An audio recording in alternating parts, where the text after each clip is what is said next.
in the heart of Wyoming's Shosonyi National Forest, where the endless green canopy stretches toward the horizon like a living sea, Lookout Tower 7 stood as my solitary refuge. 3 months into my assignment as a fire watcher, the isolation had woven itself into the fabric of my days, a necessary balm after the wreckage of my divorce. The creaking wooden structure, the ritual of scanning for smoke with binoculars, the quiet hum of solitude, these had become my sanctuary. On a sweltering July afternoon, the heat pressed against the tower's open windows, my shirt clinging to my back as I lifted the binoculars for my routine scan.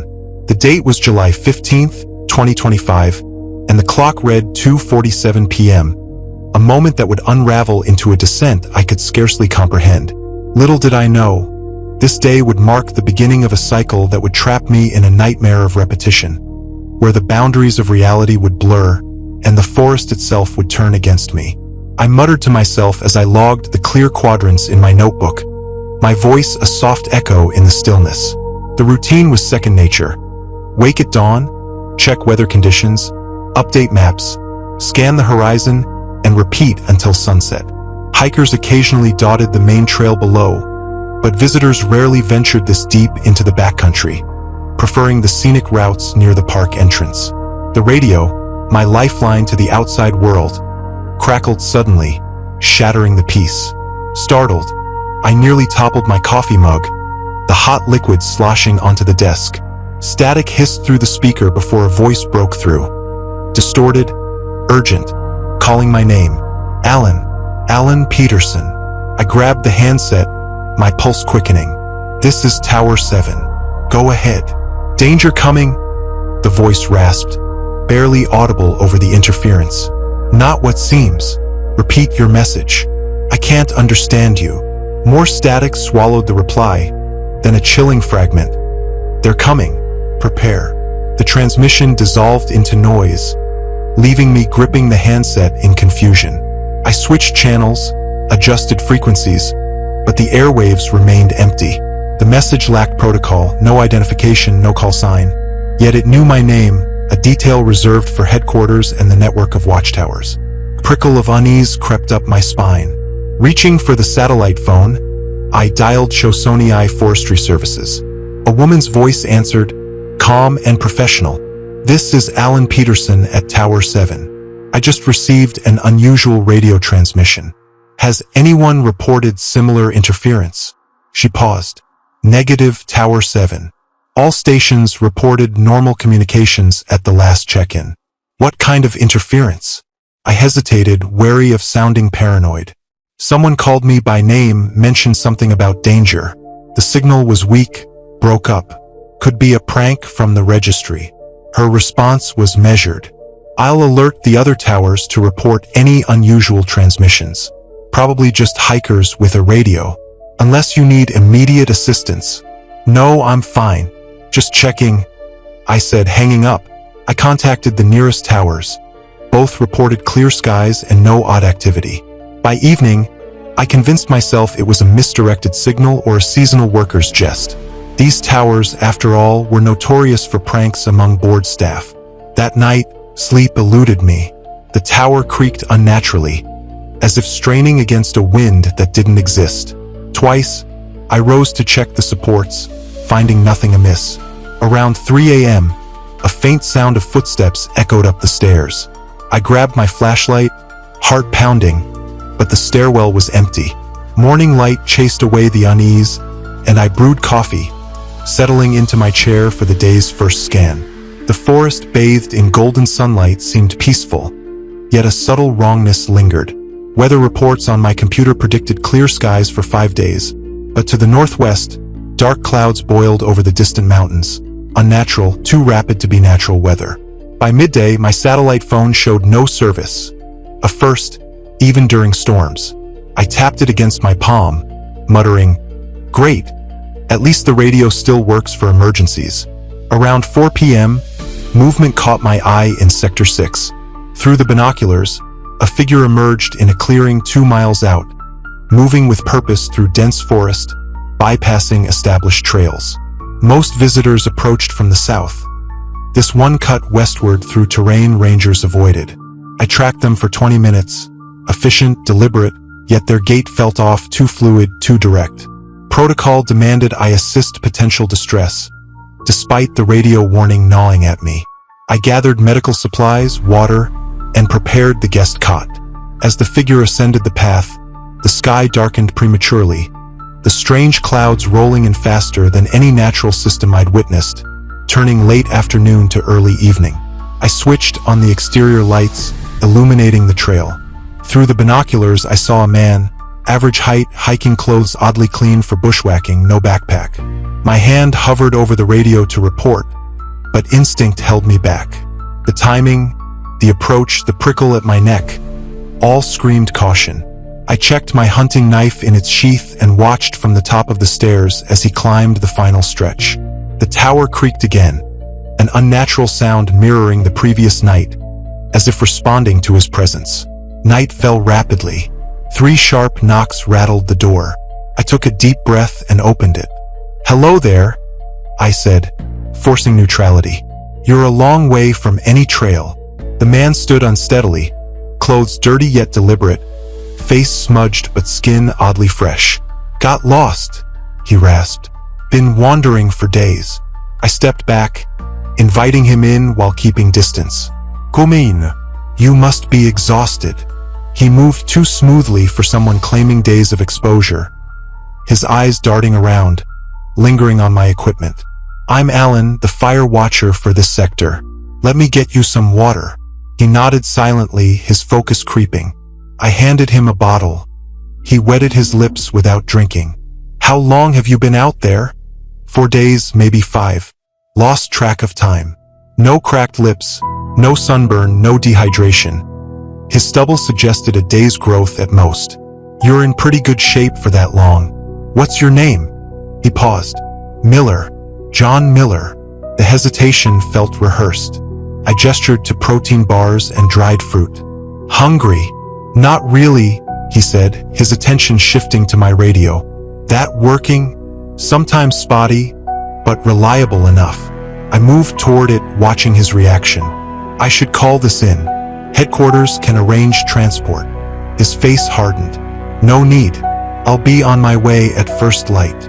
"It's protocol," I insisted, reaching for the handset. Static erupted, harsh and unrelenting. I adjusted frequencies, tried backups, nothing but white noise. Strange. It was working earlier.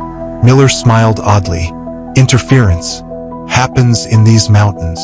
I set the handset down, unconvinced. "Well, you should rest. Use my sleeping bag tonight. I'll take the chair." "Very kind," he said, touching my scanning equipment, maps, logbooks. "Fascinating job, all alone up here." I checked the perimeter alarms, all active, while keeping him in sight. "How far's the next tower?" he asked casually. "About 20 miles southeast," I lied.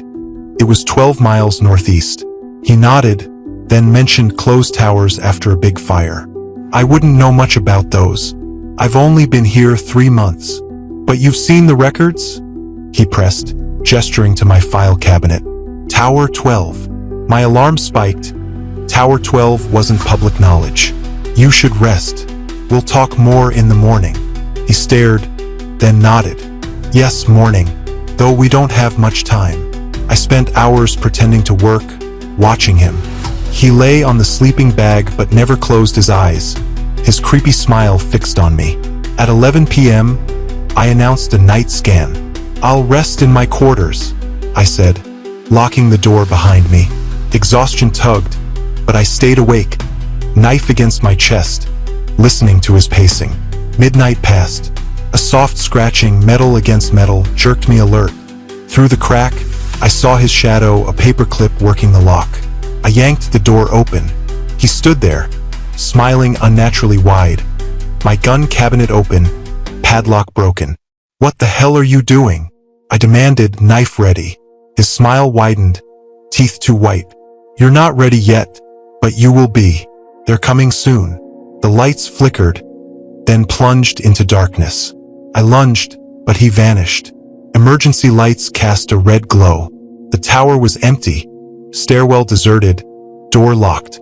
Only the broken padlock and paper clip remained. I grabbed my rifle, barricaded my quarters, and waited out the night, adrenaline surging at every creak. Morning brought silence. The satellite phone was dead. The radio yielded only static. I descended with my rifle, finding no footprints leaving the tower, only those approaching. Inside, my logbooks, maps, and protocols were slightly moved. Mid-morning, the radio crackled. Tower 7 to headquarters. Over. A dispatcher responded, concerned but skeptical. We'll send someone in a day or two. Keep the tower secured. For 2 days, I stayed alert, hearing footsteps at night but finding nothing. The stranger's words, "They're coming soon," haunted me. On the second evening, scanning the northeastern quadrant, a faint blue light pulsed, 3 quick flashes, a long pause repeating from the direction of Tower 12, decommissioned after a fire 5 years ago. The radio crackled unprompted. "Alan, don't go to the tower. Something dangerous waits there." "Who is this?" I demanded. "You know me better than you realize. Watch for imposters. They'll come wearing faces you know." Static cut off the reply. I found incident reports on Tower 12, equipment malfunctions, lost time, Douglas Finch's vanishing 6 months prior. My tower's closure was denied. My psychological screening unusually thorough. A scraping sound circled the tower. I grabbed my rifle, but the perimeter alarm stayed green. Footsteps faded into the forest. I packed for Tower 12, driven by the lights pulled despite warnings. An engine broke the morning silence. A Forest Service Jeep. A ranger, calling himself Kevin Hartwell, greeted me with fake familiarity. "Good to see you, buddy." I'd never met him. His knowledge of my divorce, finalized 2 months ago, felt invasive. "All done now," I said. "Come up for coffee." He moved with precision, knowing my coffee's location without asking. "Headquarters sent you about my report?" "Partly," he said, "checking remote stations." I tested him. "Planning a hike to Tower 12. Check those lights." His smile faltered. "That's not a good idea. Condemned after the fire." "Just curious." I lied. He resumed coffee making. Douglas Finch was obsessed with that tower. Started lighting pattern fires. Might be sending transmissions. I nodded, accepting coffee I didn't drink. His watch read 8:20. Mine showed 7:45. "You came through the eastern marshland? Had to take it slow through the mud," he said, boots flaking dry mud. Fresh mud would be wet. He inspected my equipment, noting my satellite phone's issues unmentioned by me. My backpack caught his eye. "Standard preparedness," I said. He left, warning me to lock up. Through binoculars, I tracked his Jeep. It turned west toward Tower 12, not southeast to headquarters. My satellite phone was gone. I packed rifle, ammunition, compass, maps, journal, and descended, tracking him. The forest thickened, trails vanishing. My radio crackled. "Alan, turn back. They know you're following. They're coming before sunset." "Who is this?" "No time. Check your left boot." Inside, a note in my handwriting. "If you're reading this, they've reset the cycle. The Rangers aren't Rangers. Stay away from Tower 12. Don't trust Kevin. 5th cycle. Run." The back listed items: rifle, compass, maps, water tablets, metal box under the floorboard. "Yes, get back to the tower," the voice urged. 3 hours before sunset. "Who are you?" "I'm you from the last cycle." I hiked back, finding 5 Jeeps and identical Kevins forming a perimeter. I slipped inside, found the metal box, journal, map, and fled via the emergency exit as they breached the door. Sliding down, I ran into the forest, their synchronized pursuit unrelenting. At a cave marked on the map, I hid, reading the journal's account of 4 prior cycles, my memory wiped each time. The 5th cycle offered a fracture, reached the eastern highway by sunset. Dawn broke. I returned to the tower, finding it wrecked. My voice on the radio guided me eastward. 15 miles. They can't cross the highway. The forest distorted, testing my resolve. I crossed a disorienting barrier, emerging into silence. 10 Kevins searched, but I slipped through, confronting one. Its artificial sheen and neck seemed revealed its nature. I ran, reaching the highway as a truck saved me. The Kevins faded at the boundary. Freedom came, but I knew others would follow this trap. Have you ever felt the pull of the unknown? A whisper in the dark that beckons you to explore? Are you ready to face true horror that lingers even in the light? This tale might be for you if you thrive on the edge of fear.